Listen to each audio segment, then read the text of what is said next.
കഥകളായി വന്നത്. നബി സല്ലല്ലാഹു അലൈഹി വസല്ലം വിളിച്ചാൽ അവിടെ പോണേ.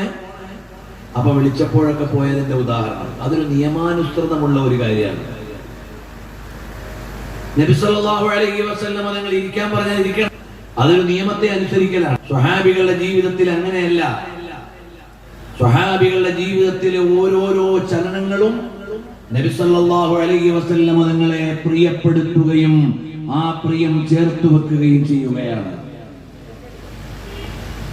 അതുകൊണ്ടല്ലേ സ്വഹാബികളിൽ പല ആളുകളും ആലോചിക്കുന്നത്, നമ്മൾ മരിച്ചാൽ നാളെ പരലോകത്ത് ചെന്നാൽ ഒരുപക്ഷെ നബി സല്ലല്ലാഹു അലൈഹി വസല്ലം നിങ്ങളുടെ അനുയായി ആയതുകൊണ്ട് സ്വർഗത്തിലെത്തിയേക്കാം. പക്ഷേ കേവലം സ്വർഗം കിട്ടിയിട്ട് എനിക്ക് സമാധാനാവില്ല.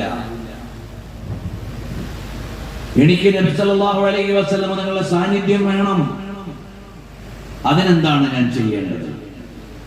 അതായിരുന്നു അവരുടെ ആലോചന.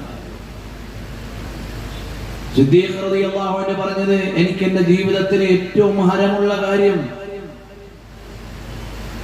നബി സല്ലല്ലാഹു അലൈഹി വസല്ലം നിങ്ങൾ പറഞ്ഞ കാര്യങ്ങൾ ചെയ്യുക എന്നതല്ല. എനിക്ക് ഏറ്റവും ഹരമുള്ള കാര്യം റസൂലുള്ളാഹി സ്വല്ലല്ലാഹു അലൈഹി വസല്ലം കൽപ്പനകളെ അനുസരിക്കുക എന്നല്ല പറഞ്ഞത്. അന്നദറു ഇലൈക,